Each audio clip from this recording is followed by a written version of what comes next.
আসসালামু আলাইকুম। তোমরা যে যেখান থেকে আমার এই ক্লাসটা দেখছো তাদের সকলকে জানাই আমার পক্ষ থেকে আন্তরিক অভিনন্দন ও শুভেচ্ছা।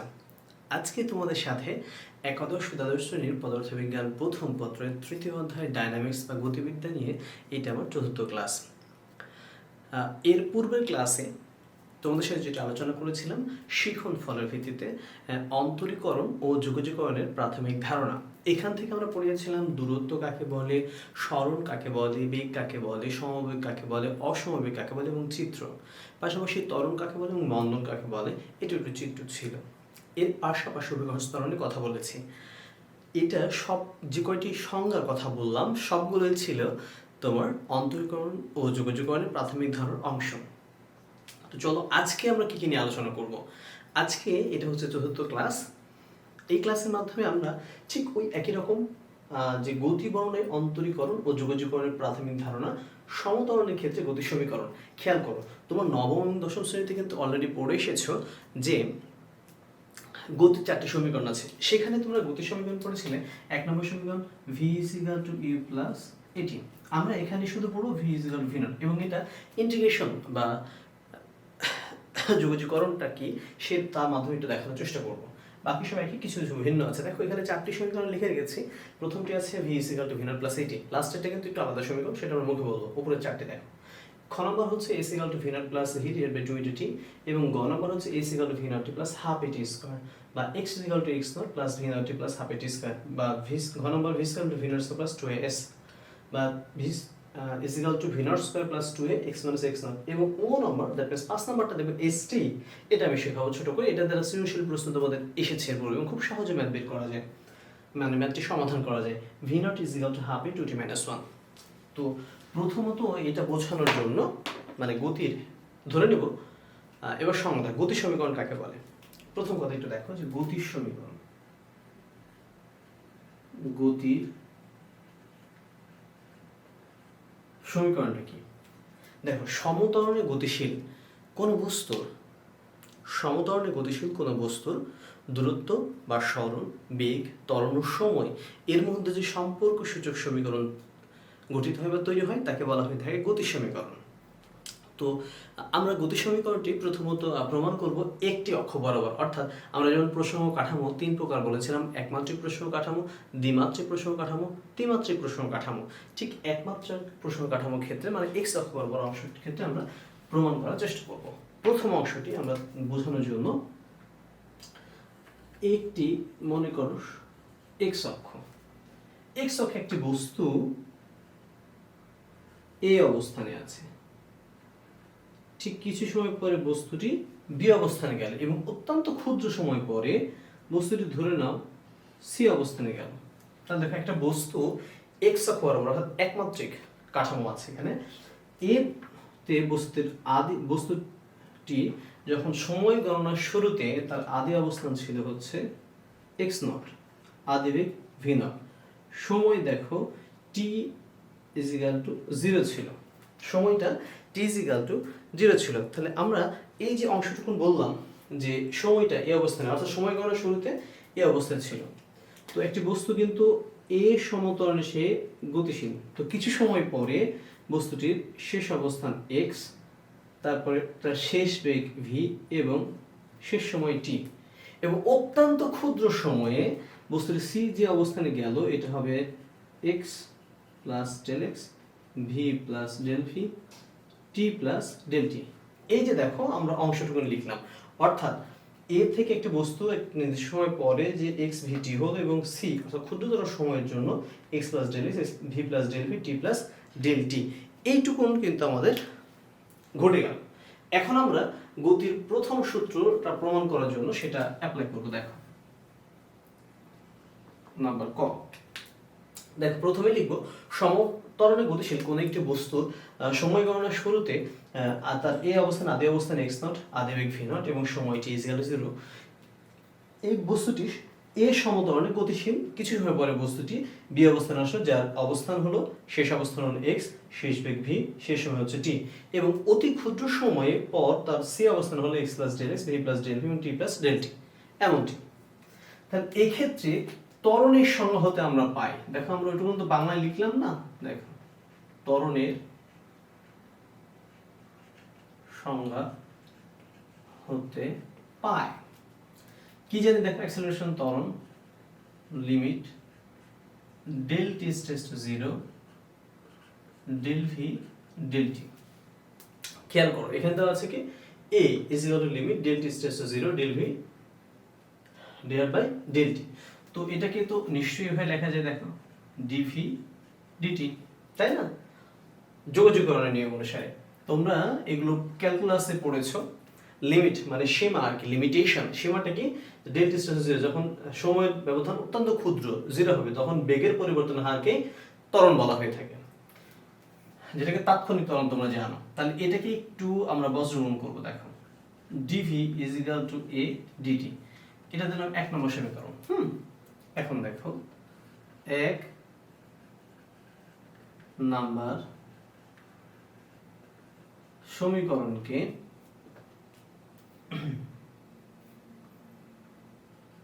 V is equal to V naught হতে V is equal to V এবং সময় 0 হতে টি ইজ ইকুয়াল টু টি।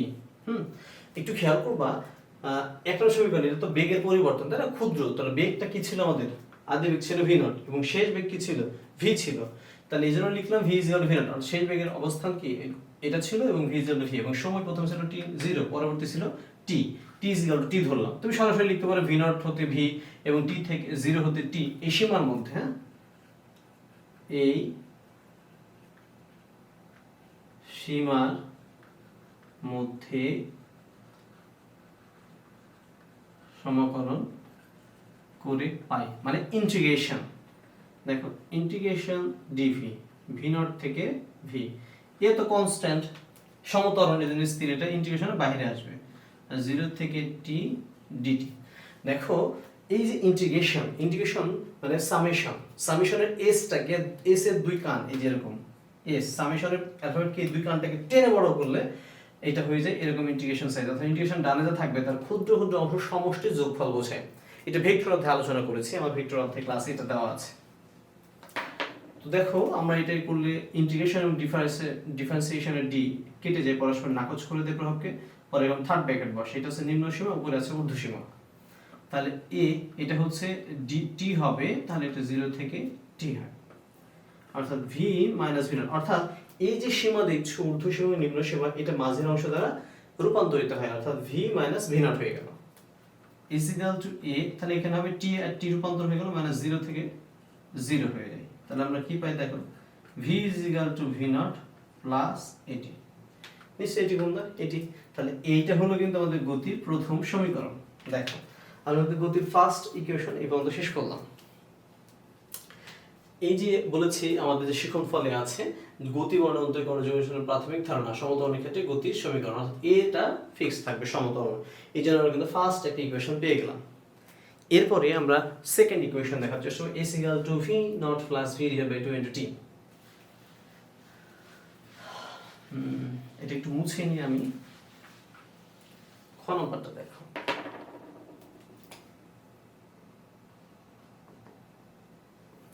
খ নম্বরটা ব্যাখ্যা করার জন্য ঠিক একই রকম ব্যাখ্যা, এই সমতরণে গতিশীল কোনো একটি বস্তুর আদি অবস্থানে x নট, আদিবেগ v নট, সময় t ইকুয়াল টু 0 এবং কিছু সময় পরে b অবস্থানে লুপ্ত বস্তুটির সরণ হচ্ছে x, বেগ v এবং সময় t, এবং ক্ষুদ্রতর অবস্থানে x plus del x, v plus del v, t plus del t।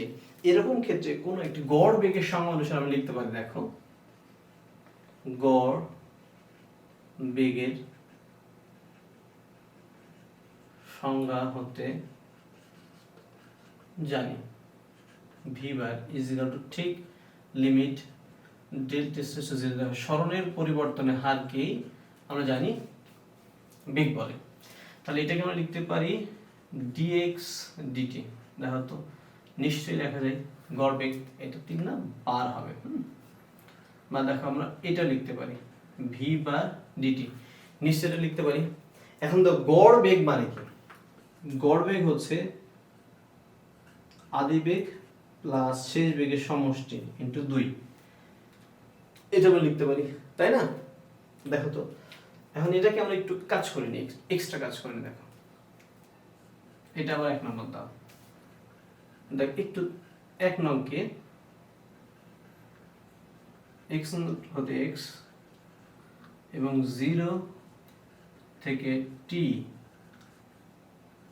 সীমার মধ্যে সমকলন করে পাই। কেন হলো? দেখো এটা dx ক্ষুদ্রতর অবস্থান, অর্থাৎ ax এর সীমা কত? x নট, আদি অবস্থান থেকে শেষ অবস্থান, এবং dt ভি তো ফিক্সড, এখন 0 থেকে t সীমার মধ্যে সমকলন করলে আমরা এটাই কি পাই? ইন্টিগ্রেশন দেখো dx, তাহলে এটাকে নিম্ন সীমা বলে, lower point x not upper point x equal to V বার তো ফিক্সড, ইন্টিগ্রেশন 0 থেকে t dt। তাহলে ঠিক আগের মতন এটা x হয়, মনে রাখবা ইন্টিগ্রেশন সাইন এবং ডিফারেন্সিয়েশনের d পরস্পরকে নাকচ করে শুধু x টা থেকে যায়। এই যে নিম্ন সীমা ঊর্ধ্ব সীমা is equal to V bar T, third bracket দিয়ে দেবো, আমাদের থার্ড ব্র্যাকেট সূত্রের রূপান্তর মাত্র।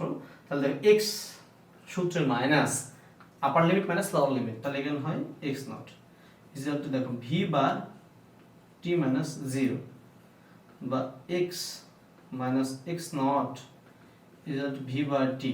এবং তোমরা জানো এই যে গড় বেগ ডানে লিখেছি, গড় বেগ মানে কি? V naught plus V by 2 into T, এটা মান বসিয়ে দাও। দেয়ার ফর্মুলা লিখতে পারি x মাইনাস x নটের মান হচ্ছে s is equal to V naught plus V by 2 multiply T. এটা হচ্ছে আমাদের দ্বিতীয় গাণিতিক। এখন গ নম্বরে অর্থাৎ 3 নম্বর সমস্যাটি সমাধান করার চেষ্টা করব। দেখো গ নম্বরটা ঠিক আগের মতনই ব্যাখ্যা, x অক্ষ বরাবর এই বিন্দুতে বস্তুর আদি অবস্থান x নট, আদি বেগ ভি নট, সময় t not, t equal to 0 এবং b হচ্ছে x v t। ঠিক একইভাবে এটা ক্ষুদ্রতর সময় c বিন্দুতে হবে x plus del x p plus del v t plus del t। এই ক্ষেত্রে দেখো আমরা বেগের সংজ্ঞা হতে কি জানি? বেগের সংজ্ঞা হতে জানি, দেখো v is equal to limit delta 0 del x del t। এটা তো আমরা জানি, এর পূর্বে বলেছি, তাহলে এটা লিখতে পারি dx dt। আচ্ছা এইবার দেখো আমরা dx is equal to v dt একটু বজ্রগ্রহণ করলাম। আবার আমরা জানি দেখো তো v is equal to কি সূত্র ছিল? v naught plus at dt। এই তো, তাহলে এখন এটাকে আমরা লিখতে পারি dx is equal to v not dt plus at dt। আচ্ছা এটা আমরা 1 নম্বর সমীকরণ দিলাম। হ্যাঁ 1 নংকে দেখো x প্রথমে, তাহলে x নট থেকে x ও এখানে dt আছে, এখানে dt, সময়কে কাজে লাগাতে হবে, অর্থাৎ t is equal to 0 হতে t is equal to t সীমার মধ্যে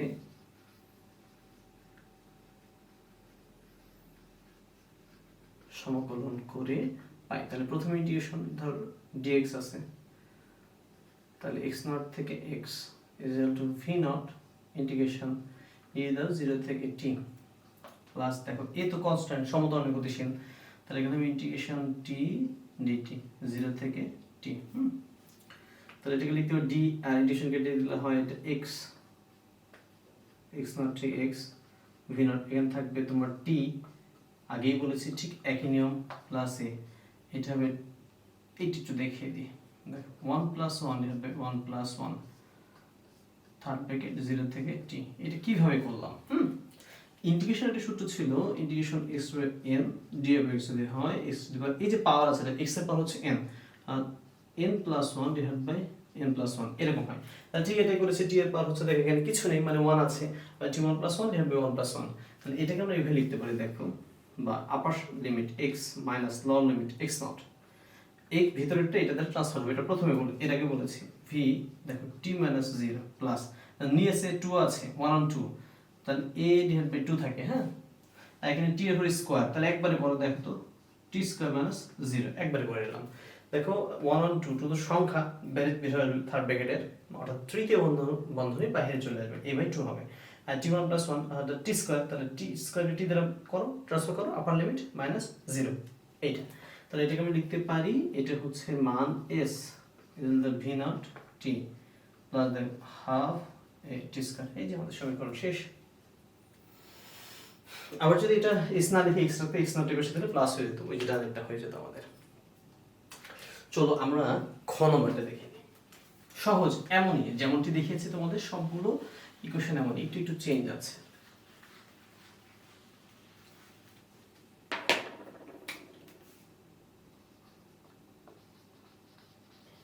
ঠিক আবার এক্স অক্ষর গতিশীল বাংলা ব্যাখ্যা আমরা বেগের সমাপত জানি, আবার লিখবো বেগ ভি ইজ ইকুয়াল টু, দেখো limit del T to 0 del X del T অর্থাৎ ডিএক্স ডিটি। এটাকে আসলে আমরা কিভাবে লিখতে পারি, বা ভি, ঠিক আছে একটু খেয়াল করো, এটা লিখবো DV by DT dot DX DT. DT না ডিভি, কেন লিখছি দেখো, আমাদের ডানে আছে ছিল ডিএক্স ডিটি, এখানে দেখো ডিভি ডিটি আছে ডট ডিএক্স ডিভি নিলাম আমরা, এই যে ভালো করে লিখে দিই একটু, তাহলে ডিভি ডিভি যদি কেটে যায় দেখো ডিএক্স ডিটি একই জিনিস থাকে। আবার আমরা এখন জানি ডিভি ডিটির মান অ্যাক্সেলারেশন ত্বরণ, দেখো এ ডিএক্স ডিভি। আর আমরা একটু কাজ করবো, এবার বজ্র গুণ করবো, ভি এর সাথে ডিভিটা গুণ হয়ে যায়, V DV is equal to A DX হয়। এখানে আমরা কি করতে পারি, ভি ডিভি আছে, তাহলে আমাদের সূত্র কি আছে দেখো তো, V square V naught plus 2a x minus x naught. এই যে V DV is equal to a dx, এটাকে ঠিক পূর্বের মতন যদি আমরা ইন্টিগ্রেশন করে নিই তাহলে কিন্তু আমাদের গাণিতিক সমস্যার সমাধান হয়ে যাবে, অর্থাৎ এই থিওরিটা হয়ে যাবে। তাহলে একটা 1 নম্বর সমীকরণ দাও, 1 নম্বর ডিভি, অর্থাৎ ডিভি এর ক্ষেত্রে দেখো তো ভি নট থেকে আছে ভি আছে, ভি নট হতে ভি ও ডিএক্স, এক্স নট হতে এক্স, সীমার মধ্যে সমকলন করে পায়। দেখো ভি, ভি তো পরিবর্তনশীল বেগ, তাহলে এটা হবে এরকম, ভি নট থেকে V DV is equal to A স্থির, তাহলে এটা ইন্টিগ্রেশনের বাইরে নিয়ে আসলাম, এক্স নট থেকে এক্স, এখানে সূত্র আছে তোমাদের, ঠিক একটু আগে বললাম। দেখো আগে বলেছি integration X to N DX যদি এমন সূত্র থাকে তাহলে X to the power power plus 1 divide by power plus 1, এটা হয়। তাহলে দেখো ভি ডিভি একই সেম চল, তাহলে ভি এর পাওয়ার 1 আছে, তাহলে লিখতে পারি ভি টু 2 ডিভাইড বাই 2, একবার লিখলাম 1 প্লাস 1। একটু আগে তো দেখিয়েছি, তাহলে এটা লিখবো হচ্ছে ভি নট থেকে ভি এ ধরো এক্স থার্ড ব্র্যাকেট, এটা নিম্ন সীমা এটা ঊর্ধ্ব সীমা, তাহলে বা এটা লিখতে পারি, দেখো এটা কি হয়, হাফ আছে ফার্স্ট ব্র্যাকেট দাও, ভি স্কয়ার মান V naught square is equal to A x minus X not. দেখো তো সমীকরণ কিন্তু অলমোস্ট চলে আসছে, আমরা 2 টাকে বেশি মাল্টিপ্লাই করে দাও, বা V square minus V naught square is equal to 2a X minus X naught, আর দেখো V square is equal to V naught square plus 2a X minus X naught. সমীকরণ শেষ। তুমি চাইলে আবার লিখতে পারো V naught square plus 2as, এটাও লেখা যাবে। ওকে, এটা ছিল তোমার 4 নম্বর। এইটা গতির 4টি সূত্র কিন্তু আমাদের মোটামুটি শেষ। আমরা লাস্ট একটা দেখবো যেটাতে সৃজনশীল প্রয়োজন অনেক বেশি। আশা করছি কিছুটা বুঝতে পেরেছো তোমরা। একটু বইয়ে আছে এই প্রশ্নগুলো সুন্দর করে সেনের বইয়ে দেওয়া আছে, সাধারণ তপনের বইও পাবা।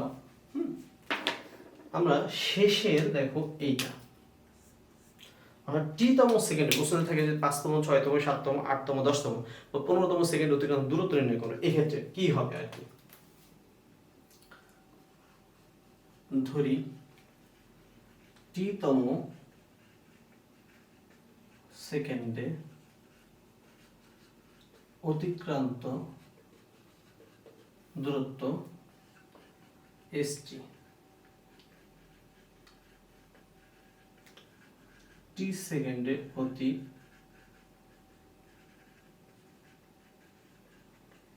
মাইনাস টি মাইনাস 1তম সেকেন্ডে অতি টি-তম সেকেন্ড, মনে করো যদি এটা 15 সেকেন্ড হয় তাহলে 15 সেকেন্ড অতিক্রান্ত দূরত্ব মাইনাস 15 মাইনাস 1 মানে কি 14তম সেকেন্ড অতিক্রান্ত দূরত্ব, এই দুটোর গুণফল বের করলে তুমি পেয়ে যাবে। এটা 15 সেকেন্ড, যদি বলে 15তম তাহলে এটা 15 সেকেন্ড হয়ে যাবে। টি এর মান 15 পাবা, তখন 15 মাইনাস 1 তার মানে 14 হবে। তাহলে এই ক্ষেত্রে তৃতীয় শ্রেণীর দূরত্বের মান কত হতো? এস এর মান তোমরা জানো হচ্ছে V naught T plus half A T square minus, এখন টি এর জায়গাতে কি হবে? টি মাইনাস 1 হবে। তাহলে দেখো এটা সেকেন্ড ব্র্যাকেট দিয়ে রাখে একটা, হ্যাঁ, আমাদের সুবিধার জন্য। তাহলে এটা V naught T minus 1 plus half A T minus square, এই সেম ব্র্যাকেট ক্লোজ করলাম।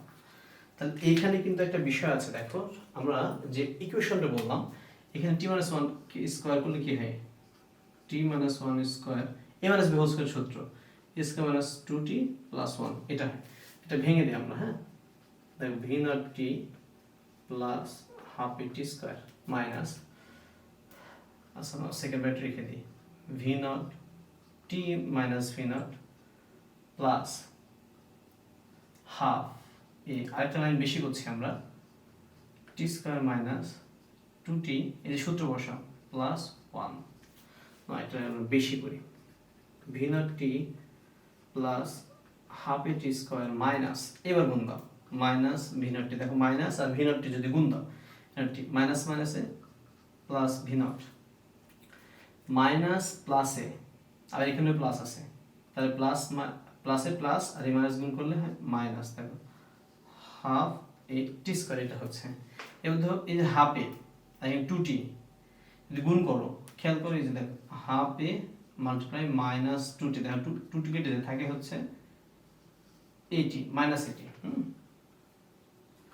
মাইনাস 8, তাহলে মাইনাস 80 আর এখানে মাইনাস, তাহলে কি হবে? প্লাস, প্লাস কি পাচ্ছ?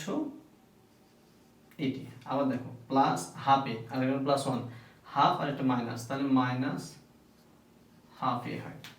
এবার দেখো তো কাটাকাটি করা যায় কিনা, এটা কেটে যায়, half A T square half A T square কেটে যায়, বাকিটা থাকে। তাহলে কি পাচ্ছে দেখো, প্রথমে আছে ভি নট, দেখো ভি নট প্লাস এটি মাইনাস হাফ অফ এ, এইটা আমরা কিভাবে ক্যালকুলেট করতে পারি দেখো তো, ভি নট প্লাস হাফ এ 2t মাইনাস 1, দেখো এটা করা যায় কিনা, খেয়াল করো এই যে আমরা এই ইকুয়েশনে এটা লিখলাম, এই দুটোর মধ্যে তাকাও, 80 মাইনাস হাফ এটি, হাফ এ কমন নিয়েছে, তাহলে 2t, তাহলে 2 কেটে দাও, দেখো 80, তাহলে প্লাস 80 হয়, তো প্লাস মাইনাসে মাইনাস, হাফ এ আর গুণ করলে হাফ এ হয়। এই ছিল আমার গতি সম্পর্কিত যে 5টি এখানে সূত্র আছে, এইটা তোমাদের সাথে শেয়ার করা। আশা করি এই যে যোগাযোগকরণ বললাম এটা জাস্ট দেখে রাখো, এটা তোমাদের ম্যাথের ক্ষেত্রে প্রয়োজন হবে। এবং বিষয়টি কেন, যে আসলে থিওরি আমাদের শিখতে হবে কিনা, ফিজিক্সের এই থিওরি প্রতিপাদন বোর্ড পরীক্ষা কখনো আসে না, কিন্তু তোমাদের জাস্ট জেনে রাখার জন্য যে এই সূত্রগুলো যে কি কাজে লাগে, কোথায় কোথায় ব্যবহার বিধি আছে এবং গতির যে ম্যাথমেটিক্যাল ট্রাম আছে সেখানে লাগবে। কেন লাগবে? কারণ এই যে 5টি সূত্র এখানে দেখতে পারলা, এটাতে সৃজনশীল প্রশ্ন সমাধান করতে হবে, এবং আমি তোমাদের অধ্যায় পরিপূর্ণ শিক্ষণ শেষ হওয়ার পরে সৃজনশীল প্রশ্ন শুরু করবো ইনশাল্লাহ ধারাবাহিকভাবে। তো এই ছিল আজকের এটা আলোচনা, 4 নম্বর ক্লাস আমার। এর পরবর্তী 5 নম্বর ক্লাস থাকবে নতুন একটা অংশ, সেটা দেখার আমন্ত্রণ রইল তোমাদের সকলকে। আজকে এখানে বিদায় নিচ্ছি, আল্লাহ হাফেজ।